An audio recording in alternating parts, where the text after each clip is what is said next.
हरि ओम स्वस्ति श्री गणेशाय नमः। ओम नमो भगवते वासुदेवाय। ओम नमः शिवाय। या श्री स्वयं सुकृतिनां भवने स्वलक्ष्मी पापात्मनां कृतधियां हृदये सुबुद्धि श्रद्धा सतां कुलजन प्रभवस्यालज्जा तां त्वां नतः स्म परिपालय देवी विश्वम। जय श्री हरि, जय श्री राधे। यतिखेर हजुरहरू श्रीमद्देवी भागवत महापुराण श्रवण गर्दै हुनुहुन्छ। प्यारा भक्त भागवतहरू, श्रीमद्देवी भागवत महापुराण श्रवण गर्दै आउने क्रममा आज हामी आजको नयाँ भाग 39 मा उपस्थित भइसकेका छौँ। प्यारा भक्त भागवतहरू, यहाँ जो वेदव्यासजी हुनुहुन्छ, वेदव्यासजीले राजा जन्मेजयलाई सम्झाउँदै हुनुहुन्छ बाबु कि जो राजा परीक्षित छन्, राजा परीक्षित को उद्धारका लागि तपाईले श्रीमद्देवी भागवत महापुराणको कथा लगाउनुहोस्, श्रीमद्देवी भागवत महापुराण श्रवण गर्नुहोस्। अन्य पितृहरू अधोगति परेका छन् भने पनि उनीहरूको उद्धार हुन्छ। अन्य पूर्वजहरू कतै नरकमा परेका छन्, अधोगतिमा परेका छन्, पितृलोकलाई प्राप्त गरेका छैनन् भने पनि अवश्य पनि उद्धार हुनेछ। पक्कै पनि यहाँनिर धेरै कुरा बताउनु भएको छ। साधनाको यहाँ तरिकाहरू बताइएको छ। साधनाको अभाव भए तापनि कष्टका साथमा विवश भएर त्यसले आफ्नो हृदयमा वैराग्यको भाव ल्याउनु पर्दछ। कुनै पनि साधनाको अभाव होला तर वैराग्यको भाव भने ल्याउनु पर्दछ। राजा परीक्षितमा त्यो वैराग्यको भाव आएन। हिजो पनि मैले भनेको थिएँ हजुरहरूलाई, तर श्रीमद् भागवत महापुराणमा अन्तिममा त वैराग्य आयो भन्ने कुरा पनि छन् त, तर त्यहाँनिर पनि त डराउनु त भएको थियो। ओहो, म त अब 7 दिन मेरो त पुगिसक्यो, अब त म मर्छु होला नि ला। त्यतिखेर सुखदेवजीले भन्नुभयो, मर्ने त तपाईको आत्मा होइन नि, तपाईँ त कहिले पनि मर्नुहुन्न, तपाईँको यो शरीर जाने हो। यो आत्माले नयाँ रूप लिन्छ तर शरीर जान्छ, किन तपाईँ चिन्ता गर्नुहुन्छ? वैराग्यको भाव ल्याउनु पर्दछ। वैराग्यको भावलाई तपाईले ल्याउनुहोस्। सुखदेवजीले पनि त्यहाँ भन्नुभएको थियो। यहाँ भन्नुहुन्छ वेदव्यासजी, त्यसबेला निर्मल मनले यो शरीर पृथ्वी, जल, आकाश, तेज र वायु जस्ता 5 महाभूतबाट बनेको हो भन्ने कुरा हामीले भुल्नु हुँदैन। यो शरीर गएपछि पनि मेरो आत्मा मर्दैन भन्ने कुरा हामीले कहिले पनि भुल्नु हुँदैन। पञ्चभूतात्मदे भूतात्मको देहो मम किञ्चात्र दुःखदम। त्यसकारणले शरीर जाँदा मलाई के दुःख छ, किनकि शरीर आत्माभन्दा छुट्टै छ भन्ने भावना गर्नु पर्थ्यो। तर तपाईँका पिताले त्यसो पनि गर्नु भएन। हे जन्मेजय, मृत्यु नजिकैमा आएको मानिसले यो शरीर भर्खरै गए पनि जाओस्, म त मुक्त निर्गुण एवं अविनाशी आत्मा हुँ। शरीरमा रहेका 5 महाभूत विनाशशील छन्। यस्तो अनित्य शरीरका लागि मैले किन चिन्ता गर्नु पर्यो? म मुक्त छु र म सनातन ब्रह्मको रूपमा छु। म संसारमा हिँड्ने डुल्ने जीव होइन। यो शरीरसँग मेरो सम्बन्ध केवल कर्म भोगका लागि हुन गएको हो। केवल कर्म भोगका लागि मात्रै हो यो शरीर। शरीरद्वारा गरिएका सबै राम्रा नराम्रा कर्महरूको बन्धन टुङ्गिसकेको छ। मैले मनुष्यको शरीर लिएर दुःख र सुख भोग गरेको छु। अत्यन्त भयानक सांसारिक कष्टबाट म मुक्त भएको छु। यस्तो चिन्तन गर्दै गर्दै पुरुषले स्नान दान गर्न नसके पनि पवित्र चिन्तनका साथ मृत्यु प्राप्त गर्दा फेरि जन्म लिनु पर्दैन। तर यो भाव पनि पक्कै पनि तपाईको पितामा आएको छैन। यसरी अन्तिममा वैराग्य पूर्वक गरिने चिन्तनलाई उत्तम साधन मानिएको छ। हे जन्मेजय, यस्तो साधन, उत्तम साधन त योगीहरूका लागि पनि दुर्लभ छ। कसका लागि? योगीहरूका लागि पनि यो साधन दुर्लभ छ। यसा काष्ठ परा प्रोक्ता योगी नाम अपि दुर्लभा भनेर बताइएको छ। जय बोलौं भगवती उमा की जय होस्। अगाडि गएर भन्नुहुन्छ, हे राजा, तपाईका पिता परीक्षितले ब्राह्मण पुत्रद्वारा श्राप दिइसकेपछि श्रापको भयङ्कर परिणाम सुनेर पनि आफ्नो शरीरलाई जोगाउनपट्टि लाग्नुभयो र वैराग्यको आश्रय लिनु भएन। कसरी म बाँच्न सक्दछु यो उहाँले सोच्नुभयो। उहाँको इच्छा थियो कि मेरो यो शरीर सधैँ निरोगी रहोस्, मैले निर्विघ्न रूपमा राज्य गरिरहँ, दीर्घकालसम्म बाँचिरहँ। राजा परीक्षितले आफू बाँच्नका लागि औषधि, मणि, मन्त्र, उत्तम उत्तम यन्त्रको सङ्ग्रह गर्नुभयो। त्यो समयमा यही कुरा बताइएको छ। आफूलाई सर्पले नरसोस् भन्ने इच्छा लिएर एउटा अल्गो राजमहलमा गएर बस्नुभयो। यहाँ भन्नुहुन्छ अझै अगाडि गएर प्यारा भक्त भागवतहरू, त्यस बेला उहाँले स्नान गर्नु भएन, दान पनि दिनु भएन र भगवतीको सम्झना पनि गर्नु भएन। न स्नानम न कृतम दानम न देव्याः स्मरणम कृतम न भूमौ शयनम चैव दैवम मत्वा परम तथा। श्रीमद्देवी भागवत महापुराणमा यही बताइएको छ। यहाँ जस्तो कथा छ त्यही मैले हजुरहरू समक्षमा राख्ने हो। कल्पकल्पान्तरको भेदका कारणले गर्दा कहीँ कहीँ कथामा थोरै अन्तर होला, तर त्यसको जुन मुख्य कुरा छ, जुन त्यो कारक तत्त्व छ, जुन अन्तिममा गएर त्यही बिन्दुमा ठोकिन्छ, यो सबै कुरा लगभग एउटै नै मिल्छ। जस्तै राजा परीक्षितले मुक्तिका लागि आफ्नो छोराले जन्मेजयले श्रीमद्देवी भागवत महापुराणको कथा सुन्नुभयो, कथा लगाउनुभयो भने श्रीमद् भागवत महापुराण अनुसार सुखदेवबाट स्वयं आफैले आफ्नो मुक्तिका लागि उहाँले कार्य गर्नुभयो भन्ने कुरा पनि छ। हामीले यो कुरा पनि भुल्न हुँदैन।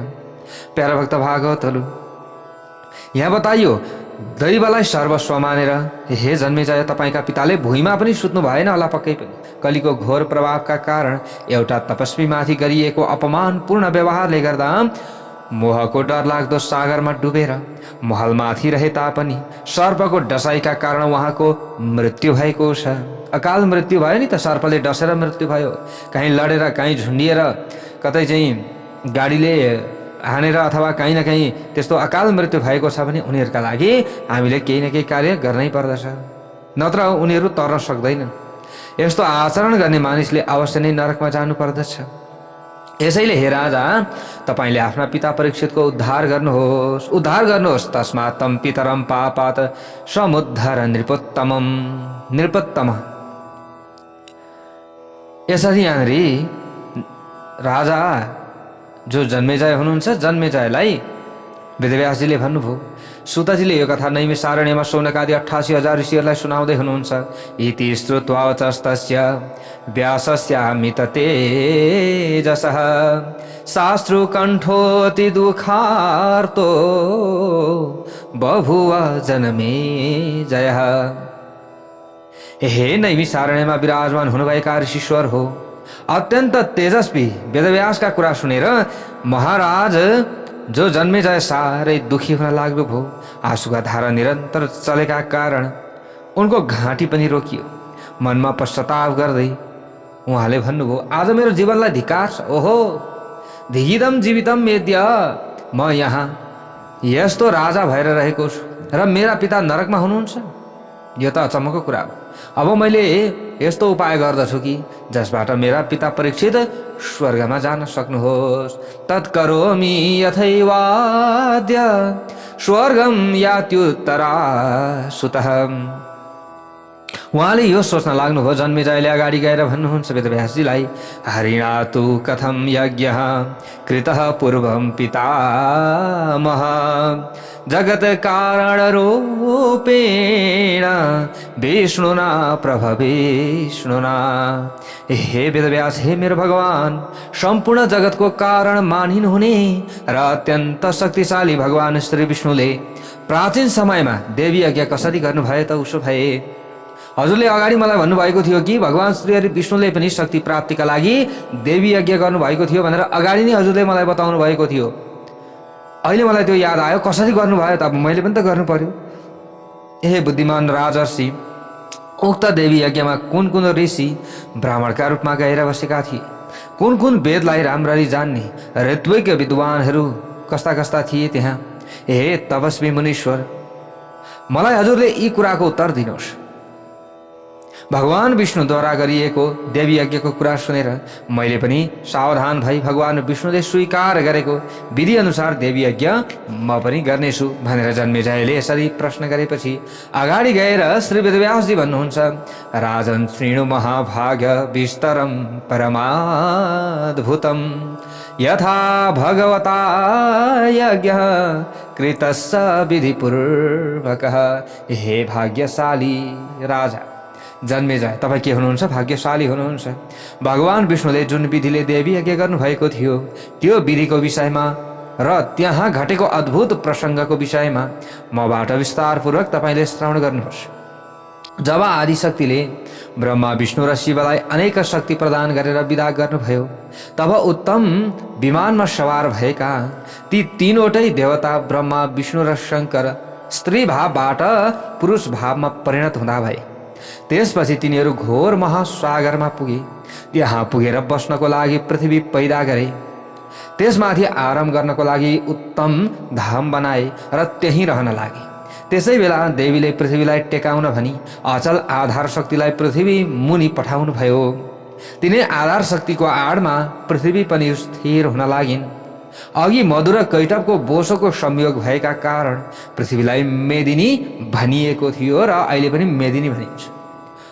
मधु र कैटव हामीले हजुरहरूले श्री सुस्तानी व्रत कथामा पनि श्रवण गर्नुभएको छ नि। मधु र कैटवको बोसो शीतकालमा जमेर के भयो? पृथ्वी भइन् भनेर हामीले सुनेका थियौँ।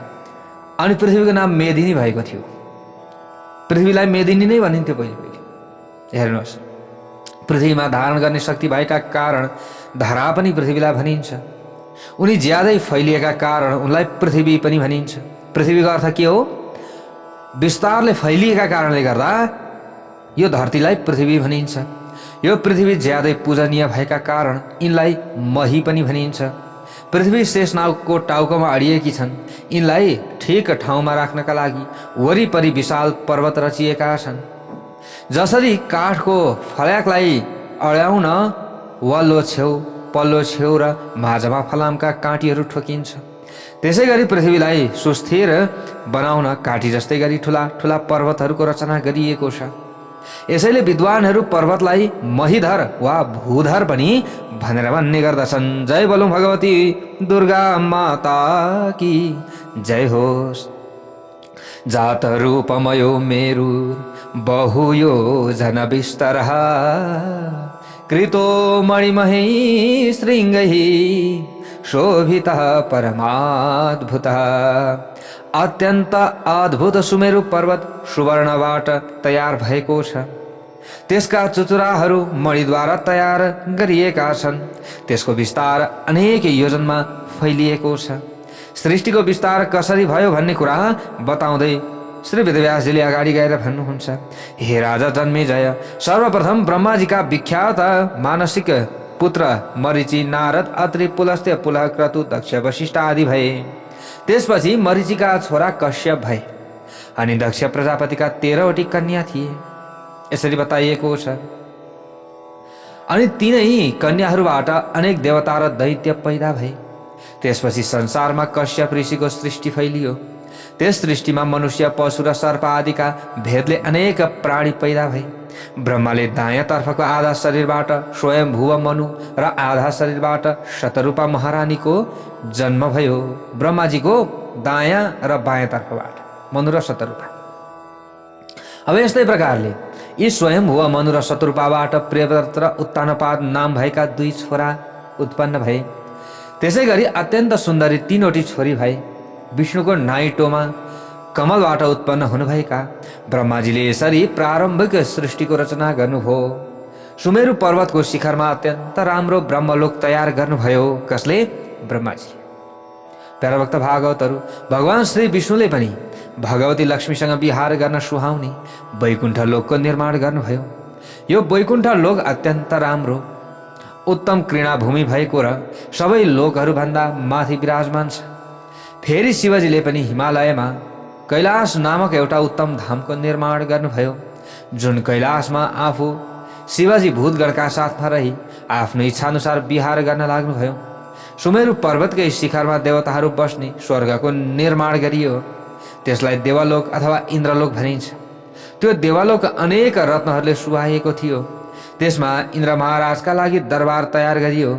अघि देवता र दानव मिलेर समुद्रको मन्थन गर्दा अत्यन्त उत्तम वृक्ष पारिजात पैदा भएको थियो। 4वटा दाँत भएको ऐरावत हात्ती पैदा भएको थियो। चिताएका कामना पूरा गराउने कामधेनु पैदा भएकी थिइन्। यसै गरी अत्यन्त सुन्दर घोडा, उच्च श्रवा र सौन्दर्यका धाम रम्बा आदि अप्सराहरू प्रकट भएका थिए। इन्द्र महाराजले स्वर्गलाई सजाउन यी सबै पदार्थहरूलाई आफ्नो नजिकमा राख्नुभयो अथवा स्वर्गमा राख्नुभयो। धन्वन्तरी नामक वैद्य र चन्द्रमा पनि समुद्रबाटै प्रकट भए। यी दुवै अनेक देवताका गुणले सम्पन्न थिए र यिनीहरूले स्वर्गमा ठाउँ पनि पाएपछि गएर स्वर्गस्थित विराजेते भनेर बताइएको छ।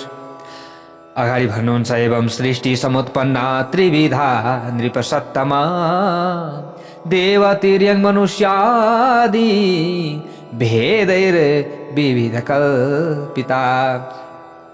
हे राजन, यसरी 3 प्रकारको सृष्टि हुन गयो। देवताको सृष्टि, पशु पक्षीहरूको सृष्टि र मानव सृष्टि, यी 3 मुख्य सृष्टि हुन्। यी 3 भित्र फेरि अनेकौं सृष्टिका भेद रहेका छन्। अण्डज अण्डाबाट पैदा हुने, श्वेतज भनेको पसिनाबाट पैदा हुने, उद्भिज भनेको जमिन फटाएर पैदा हुने जमिन मुनिबाट, जरायुज भनेको पाठेघरबाट पैदा हुने, सालनाल बेरिएर पैदा हुने गरी 4 थरीको सृष्टि भयो र अहिले पनि त्यही 4 थरीको सृष्टि हो। जति जीवहरूको सृष्टि भयो तिनीहरूका साथमा कर्मको बन्धन टाँसिएको हुन्छ भनेर बताइएको छ। यसरी सृष्टि गरेपछि ब्रह्मा, विष्णु र महेश आफ्ना लोकहरूमा इच्छापूर्वक विहार गर्न लाग्नुभयो। यसरी सृष्टिको विस्तार भएपछि अच्युत भगवान विष्णु आफ्नो लोक वैकुण्ठमा लक्ष्मीका साथमा विराजमान हुनुभयो, आनन्दपूर्वक रहन लाग्नुभयो। एक पटकको कुरा हो, भगवान विष्णु वैकुण्ठमा विराजमान हुनुहुन्थ्यो। उहाँलाई अचानक अमृत सागरमा रहेको र मणिहरूद्वारा सुहाइएको विशिष्ट द्वीपको सम्झना भयो। पहिले त्यो द्वीपमा जाँदा उहाँले महामायाको दर्शन गरी अत्यन्त कल्याणकारी मन्त्र पाउनु भएको थियो।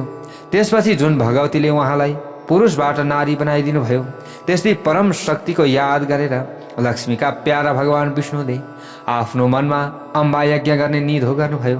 त्यसपछि आफ्नो धाम वैकुण्ठबाट तल झरेर भगवान विष्णुले शिव, ब्रह्मा, वरुण, इन्द्र, कुबेर, अग्नि, यम, वशिष्ठ, कश्यप, दक्ष, वामदेव र बृहस्पतिलाई आमन्त्रित गरी अत्यन्त विस्तारपूर्वक यज्ञ सम्पन्न गर्नका लागि अत्याधिक मूल्य भएका सात्विक र सुन्दर धेरै सामग्री जम्मा गर्नुभयो। उहाँले शिल्पीहरूद्वारा ठूलो यज्ञ मण्डप तयार गराउनुभयो।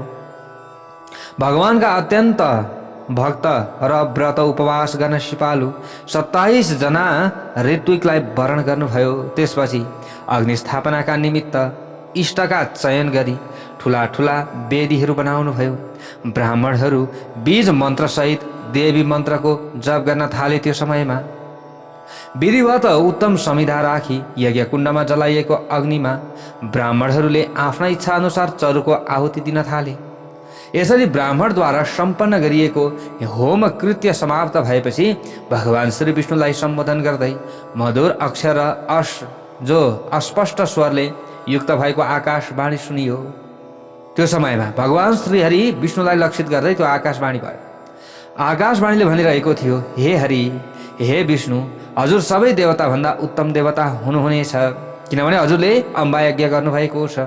सबै देवतागणले हजुरलाई मान्य एवं पूज्यका रूपमा सम्मान गर्नेछन्। हजुर सबै कार्य पूरा गर्न समर्थ हुनुहुनेछ। संसारमा इन्द्रसहित ब्रह्मादि ठुला देवताहरूले हजुरको पूजा गर्नेछन्। हे विष्णु, पृथ्वीमा सबै मानिसले हजुरको भक्ति गर्नेछन् र हजुरको भक्ति गर्ने सबै मानिसलाई वर दिनुहुनेछ। हजुरले अरूलाई वर पनि दिनुहुनेछ। हजुर सबै देवताले चाहेका फल प्रदान गर्ने महान परमेश्वरका रूपमा प्रसिद्ध हुनुहुनेछ। सबै यज्ञहरूमा यज्ञका ब्राह्मणहरूद्वारा मुख्य रूपमा हजुरको पूजा गरिनेछ। अरू नर नारीले पनि हजुरको पूजा गर्नेछन् र हजुरले वर दिएर उनीहरूलाई कृतार्थ तुल्याउनुहुनेछ। राक्षसद्वारा अत्यन्त सताइएपछि देवताहरूले हजुरको आश्रय लिनेछन्। हे पुरुषोत्तम, हजुर सबैलाई शरण दिने देवताका रूपमा चिनिनुहुनेछ। अत्यन्त विस्तारपूर्वक तयार गरिएका वेद र शास्त्रहरूमा हजुरको नै पूजा गर्नुपर्ने कुरा बताइनेछ। र धरतीमा हजुरको ठुलो कीर्ति फैलिनेछ। यस पृथ्वी तलमा जब जब धर्मको हानि हुन्छ त्यसबेला हजुरले छिटै आफ्नो अंशबाट अवतार लिएर धर्मको रक्षा गर्नुहुनेछ। हजुरको अंशबाट उत्पन्न भएका अनेकौं अवतार पृथ्वीमा प्रसिद्ध हुनेछन्।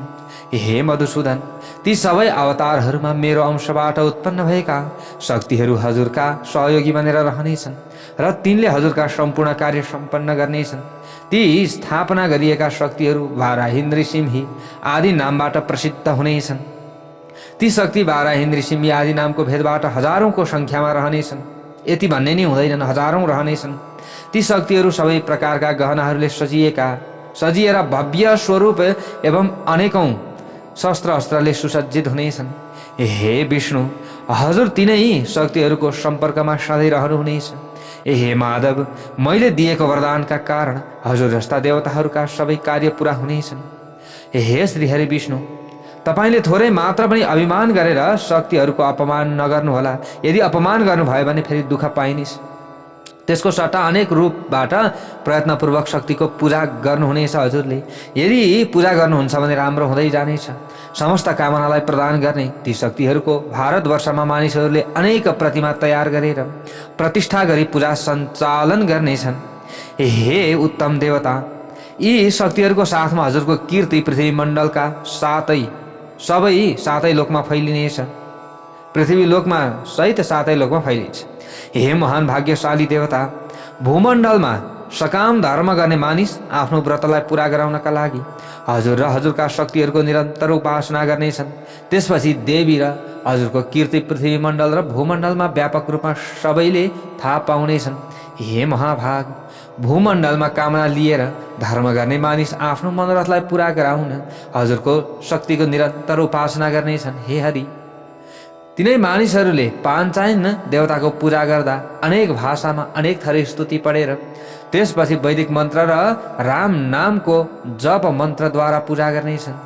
हे देव, ती शक्तिहरू र हजुरको कीर्ति पृथ्वी मण्डल र सातै द्वीपमा फैलिनेछ, चिन्ता नगर्नुहोस्। हे महाभाग, पृथ्वी मण्डलमा कामनासहित धर्म गर्ने मानिसहरूले आफ्नो मनोरथलाई पूरा गराउन हजुर र हजुरका शक्तिहरूको उपासना गर्नेछन्। हे हरि, ती मानिसहरूले पूजा गर्दा अनेक भावले सम्पन्न भएर अनेक थरीका उपहार टक्र्याउँदै वेदका मन्त्रको प्रयोग गर्दै वेदका मन्त्रको उद्घोष गर्दै नाम जपद्वारा हजुरको गहन आराधना गर्नेछन्। हे मधुसूदन, हे देवताका पनि देवता, मानिसहरूद्वारा पूजा गरिएका कारण हजुरको महिमा पृथ्वी र स्वर्गलोकमा फैलिनेछ।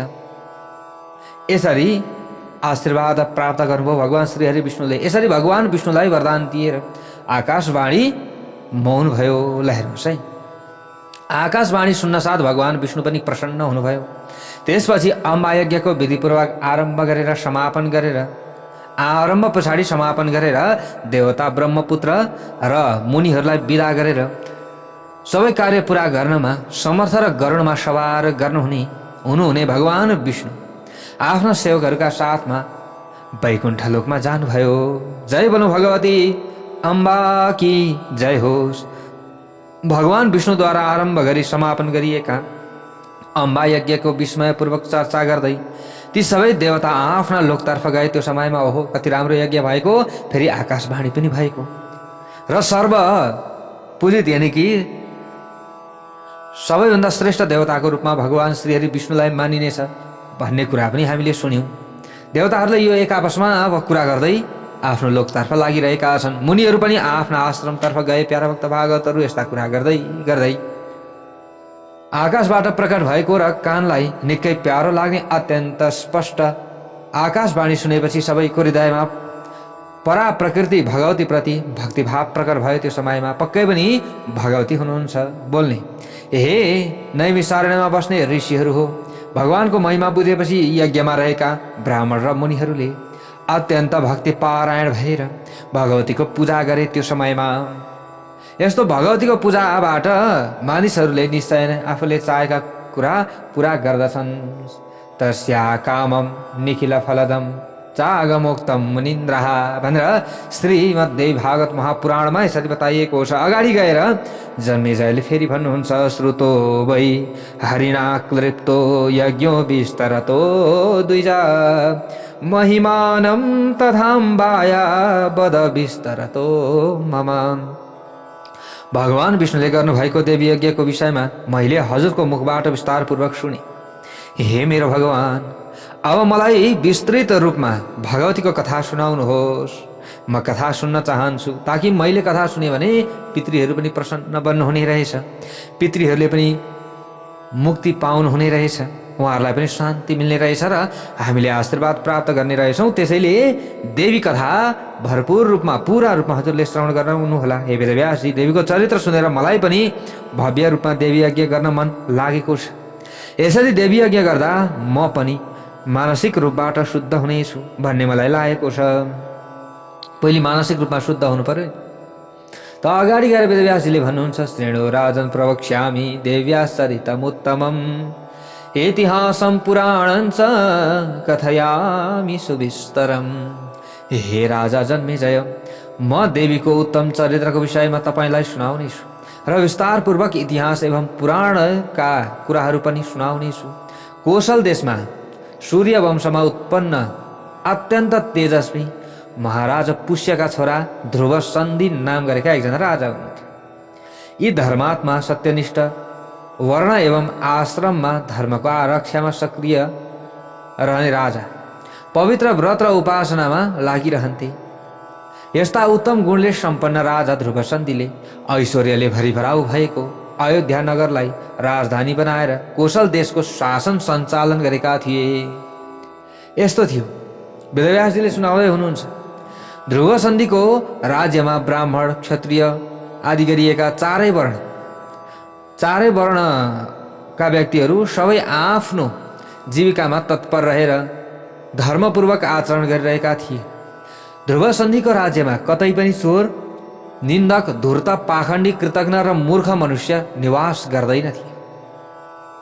हे जन्मेजय, यसरी धर्मपूर्वक राज्य गर्ने राजा ध्रुव सन्धिका अत्यन्त रूपवती र उनलाई सुख सुविधा आनन्द प्रदान गर्ने दुईवटी रानी थिए।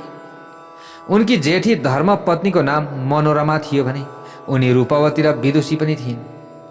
दोस्री रानीको नाम लीलावती थियो, उनी पनि रूप र गुणले सम्पन्न थिइन्। हे जन्मेजय, महाराज ध्रुव सन्धि दुवै रानीहरूका साथ राजभवन, बगैँचा, क्रीडा पर्वत, सरोवर आदि ऋतुअनुसार बनाइएका अनेकौं राजभवनमा रही विहार गर्दथे। जेठी रानी मनोरमाले उत्तम मुहुर्तमा राजलक्षणले सम्पन्न भएको एउटा सुन्दर पुत्र पैदा गरिन्। ल हेर्नुहोस्, त्यसको नाम के राखियो? सुदर्शन राखियो। मनोरमाले एउटा पुत्र जन्माइन्। अब उनकी दोस्री रानी लीलावतीले पनि जेठी रानीले पुत्र पैदा गरेको ठीक 1 महिना पछाडि उत्तम पक्ष र उत्तम दिनमा एउटा सुन्दर पुत्र पैदा गरिन्, जन्माइन्। महाराज ध्रुव सन्धिले दुवै बालकहरूको जातकर्म, न्वारण आदि संस्कार सम्पन्न गरिदिनु भयो। पुत्र जन्मले खुसी भएका राजाले मन खोलेर ब्राह्मणहरूलाई अनेक थरी दान पनि प्रदान गर्नुभयो। दलौ दानानि विप्रेभ्य पुत्र जन्म प्रमोदित। हे जन्मेजय, महाराजा ध्रुव सन्धिले ती दुवै कुमारहरूमाथि समान भावले अनुराग गर्नुहुन्थ्यो। कुनै अवस्थामा पनि दुईटा कुमारमा रहने प्रेम तलमाथि नहोस्, अर्थात् बराबर होस् भन्ने कुरा राजाले ख्याल गर्नुहुन्थ्यो। प्यारभक्त भागवतहरू अत्यन्त तेजस्वी राजा ध्रुव सन्धिले आफ्नो वैभव अनुसार हर्ष अनि उल्लासपूर्वक शास्त्रको विधि अँगालेर दुवै कुमारहरूको चुनाकर्म संस्कार सम्पन्न गर्नुभयो। चुनाकर्म संस्कार गरिएका ती दुवै बालकहरूले आफ्नो सुन्दर र निश्चल व्यवहारबाट राजाको मनलाई खुसी तुल्याए। ती दुवै सुन्दर बालक क्रीडा गर्दा सबै मानिसहरूलाई मुग्ध तुल्याउँथे। ती दुवै कुमारहरूमध्ये जेठी महारानी मनोरमाका छोरा सुदर्शन अत्यन्त कल्याणकारी स्वभावका थिए। कान्छी महारानी लीलावतीका छोरा शत्रुजित अत्यन्त सुन्दर एवं मिठो वचन बोल्ने यस्ता कुमार थिए। पछि कान्छी महारानीका, अब हेर्नुहोस् है प्यारो भक्त भागवतहरू, अब यहाँ सौताको चाहिँ घमासान प्रतिस्पर्धा चले जस्तो हुन्छ। अब कान्छी महारानीका छोरा अत्यन्त राम्रा मृदुभाषी भएका कारण राजा ध्रुव सन्धिले कान्छी रानीका छोरालाई बढी प्रेम गर्न थाले। विस्तार गरेर ल हेर्नुहोस् है। राजाले यसरी माया गरेपछि जेठीको छोराभन्दा कान्छीको छोरा शत्रुजित प्रजा र मन्त्रीहरूका लागि पनि प्रिय पात्र बन्न लागे। शत्रुजितका गुणहरूको कारण राजाले जसरी उनीमाथि माया गरे त्यस्तो माया सुदर्शनलाई दिन सकेन। सुदर्शन शान्त स्वभावका र मन्दभाग्य भएका कारण राजाको अनुराग कम हुँदै गयो विस्तार विस्तार गरेर। यसरी आफ्ना बालकहरूको बाल लीला हेरी खुसी हुँदै राज्य गरिरहेका राजा ध्रुवसन्धि शिकारमा बढी लगाव भएका कारण एक दिन शिकार खेल्नका लागि भनेर वनतर्फ लाग्नुभयो। को ध्रुवसन्धि राजा वनमा जानुभयो शिकार खेल्नका लागि। अब के हुन्छ, उनले वनमा गएर रुरु नामक मृग, बँदेल, वनगाई भनेको अब खरायो अनि रागो, सरब, गैँडाहरूको शिकार गर्न लागे।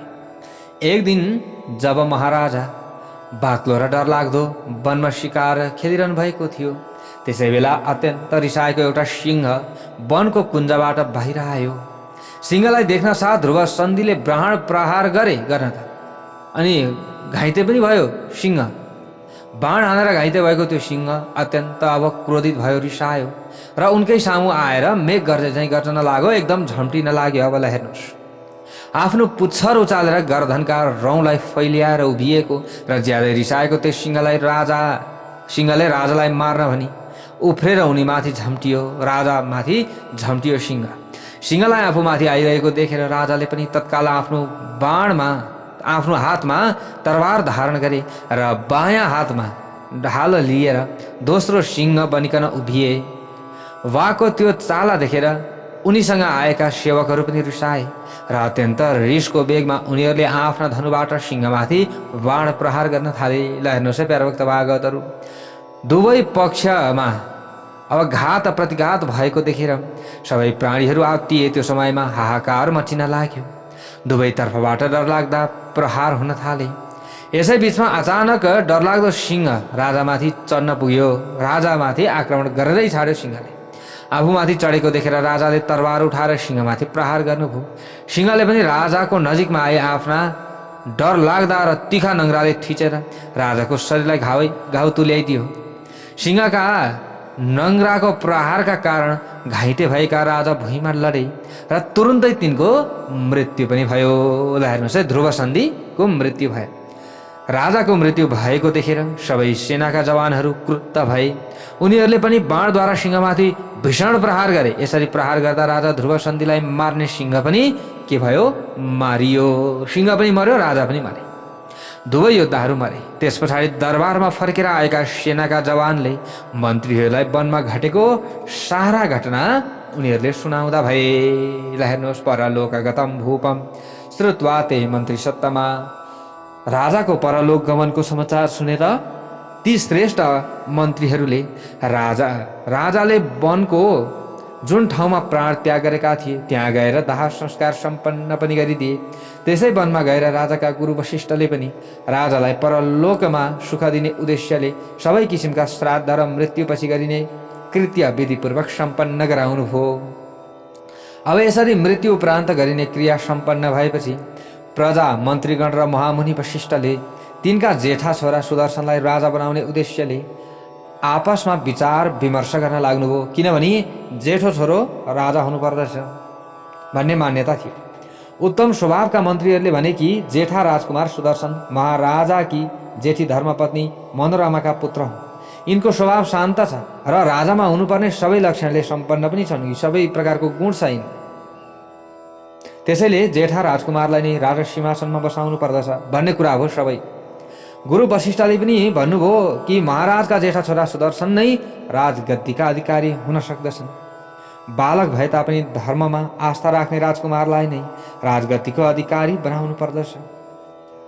त्यो वृद्ध मन्त्री र वशिष्ठ आदि कुलगुरुहरूले यसरी विचार विमर्श गरेका कुरा थाहा पाएर उज्जैनी देशका राजा कान्छी रानीका बुबा युधाजित अयोध्यामा आउनुभयो। अब ल हेर्नुहोस् है, आफ्नी छोरीको छोरालाई त हेपे त सबैले, त युधाजित अब आए। ल हेर्नुहोस्, कान्छी रानी लीलावतीका पिता युधाजित सिंहबाट आफ्नो ज्वाइँ ध्रुवसन्धीको मृत्यु भएको कुरा सुनेर आफ्नो छोरापट्टिको नाति र अयोध्या दरबारको कान्छो राजकुमार शत्रुजितलाई राजगद्दी दिलाउने उद्देश्यले त्यहाँ आइपुगेका थिए।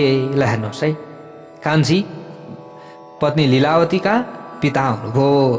त्यसै बेला अब यहाँ के भयो त भन्दा त्यसै बेला जेठी महारानीका छोरा जेठा राजकुमारलाई राजगद्दी दिलाउने उद्देश्यले जेठो महारानीका साथमा कलिङ्ग देशका राजा वीरसेन पनि त्यहाँ आइपुग्नुभयो। ल हेर्नुहोस् है, दुवैपट्टिका मावलाका हजुरबाहरूको भेट भएको छ।